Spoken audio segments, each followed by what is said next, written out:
जायका दुरुस्त करने के लिए, जिसको हम दालचीनी बोलते हैं। आप देखा होगा बहुत से लोग चाय में डाल के पीते हैं, और कभी कभी जो मुंह के अंदर फाउल स्मेल आती है उसको रोकने के लिए दालचीनी का टुकड़ा रख लेते हैं, उसको चबाते हैं, चूसते रहते हैं। ये एक बहुत फ़ायदे की चीज़ है। ये हमारे भारत में भी पैदा होती है, और इसके अलावा सेलोन, बर्मा, जिसे हम म्यांमार बोलते हैं, बांग्लादेश, लेकिन यहाँ के मुकाबले में सेलोन की जो दालचीनी है उसको प्रेफरेंस दिया जाता है। वो यहाँ की दालचीनी से निस्बतन कलर में थोड़ी गहरी होती है और एरोमेटिक ज़्यादा होती है।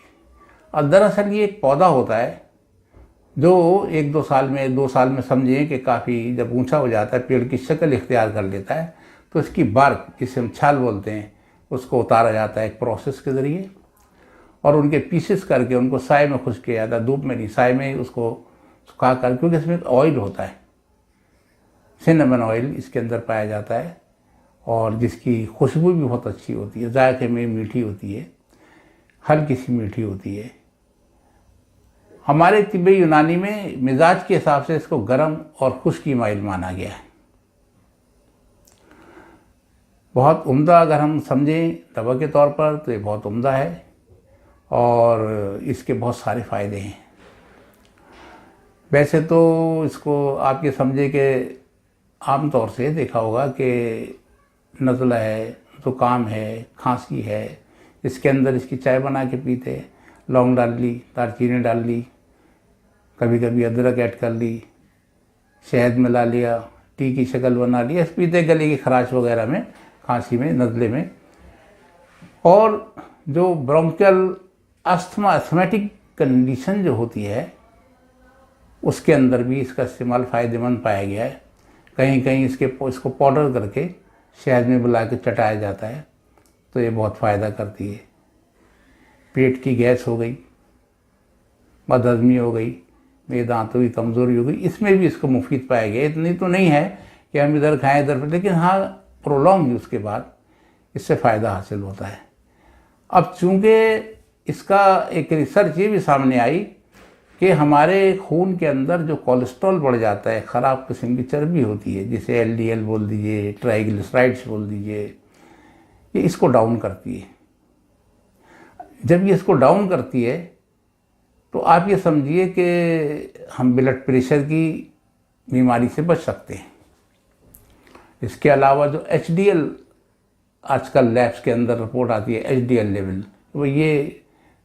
वो कोलेस्ट्रॉल है जो हार्ट के लिए मुफीद है, तो ये उसमें इजाफा करती है, उसे बढ़ाती है। तो इसका मतलब ये, अगर हम इसका रेगुलर यूज़ करें तो ये हमें अमराज कल्ब होने से बचा सकती है, और ब्लड प्रेशर से भी बचा सकती है। दूसरा, जिस्म का वज़न कम करने के अंदर भी इसका अहम रोल है।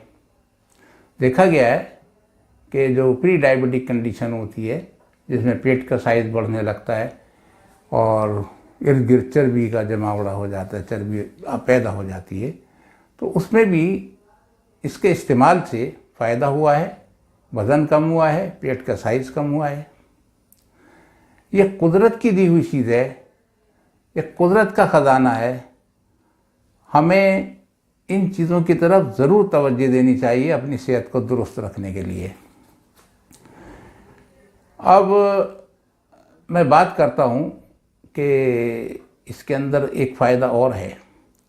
एक फ़ायदा ये है कि हमारे यहाँ यूनानी में कहा गया क़ुव्वत बाह, तो क़ुव्वत बाह के असरात इसमें हैं बढ़ाने के, क्योंकि इसको एफ्रोडियासिक बोला गया।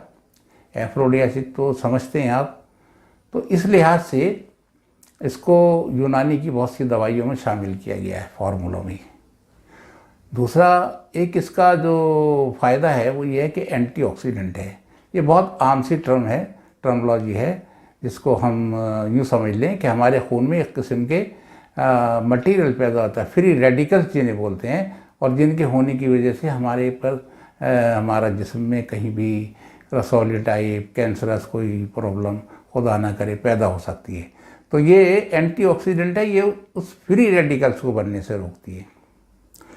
अब कुव्वत बा का जो इसके अंदर एक अंसर पाया गया तो उसकी वजह से इसको यूनानी में लबूब कबीर है, अर्कमाउल लहम है, इसमें शामिल किया गया इसको, क्योंकि स्टिमुलेंट टाइप है ये। दूसरा और जो दवाएं हैं, दवालुस मुतल जवार वाली है, जवारी जालिनुस है, माजून चोपचीनी है, इनके फार्मूलों में इसको, ये क्लासिकल मेडिसिन है जितनी मैंने बताई, कोई प्रोप्राइटरी पेटेंट दवा नहीं है, हर दवाखाना इसे बनाता है और इनके अंदर दालचीनी शामिल है। इसकी दवा की जो एक तासीर है उसको पहले ही ज़माने से माना गया है, आयुर्वेदा में भी और यूनानी में भी, और अब हमारी मॉडर्न साइंस इसके ऊपर रिसर्च कर रही है और वो इसके बहुत सारे फ़ायदे ला रही है। बहुत सी हमारी बूटियों पर रिसर्च कर रही है और बहुत सारे फ़ायदे ला रही है, तो हमें इनकी तरफ ज़रूर तवज्जो दे देनी चाहिए। अब मैं आपको बताता हूँ कि किन लोगों को नहीं देनी चाहिए। मान लीजिए प्रेग्नेंट लेडी हैं, बच्चे हैं, उनको ना दीजिए। इससे नुकसान क्या हो सकता है कि अगर हुआ, क्योंकि गर्म खुश्क इसका मिजाज है, तो जिस्म में गर्मी पैदा हो सकती है, हल्के हल्के बारीक दाने कहीं हो सकते हैं, और यह जिस्म में गर्मी का एहसास पैदा हो सकता है। बस इससे ज़्यादा इसका कुछ नहीं है। और जो इसकी खुराक है वो आप पाउडर फॉर्म में 1 से 3 ग्राम तक ले सकते हैं। इसको मुख्तलिफ़ सूरतों में लोगों ने इस्तेमाल किया, लेकिन मैं इसके ख़िलाफ़ हूँ। किसको कहाँ किस हालत में फ़ायदा करेगी, पाउडर फॉर्म में करेगी, डिकॉक्शन में करेगी। अब जैसे कि कुछ बुक्स के अंदर ये है कि लेडीज़ के जो मेंसेस इरेगुलरिटीज़ होती हैं, उनके अंदर भी इसका जो डिकॉक्शन दिया जाए तो इरेगुलरिटीज़ को भी ठीक करती है ये। तो इसकी मकदार खुराक है 1 से 3 ग्राम तक, तबीब के मशवरे से। अब अगर आप ये समझते हैं कि हमें इसके मुताल्लिक़ कुछ मालूमात करनी है और मुझे इस लायक समझते हैं, तो आप मुझसे ज़रूर मशवरा कर सकते हैं। लेकिन मेरी दरख्वास्त ये रहेगी कि आप किसी भी दवा को, मेरी बताई हुई दवा को या कोई भी किसी सुनी दवा को किसी मुस्तनद तबीब के मशवरे के बगैर इस्तेमाल ना करें। मेरा कॉन्टैक्ट नंबर और व्हाट्सएप नंबर है, आप नोट फरमाएँ, 01140109555। इसके ऊपर आप मुझसे रब्ता कर सकते हैं, मशवरा कर सकते हैं, किसी और बीमारी के बारे में भी मालूमात कर सकते हैं। आपको यकीनन उसकी मालूमात फराहम की जाएगी। मेरी दरख्वास्त है, बीमारियों का दौर है, अपना ख़ास तौर से ध्यान रखिए, फैमिली मेम्बर्स का ध्यान रखिए, अफराद खाना का दुरुस्त तरीके से ध्यान रखिए। आपने टाइम शेयर किया मेरे साथ, अपना कीमती वक्त दिया, उसके लिए बहुत बहुत शुक्रिया। Thank you very much. मिलेंगे अगली मर्तबा किसी और वीडियो के साथ।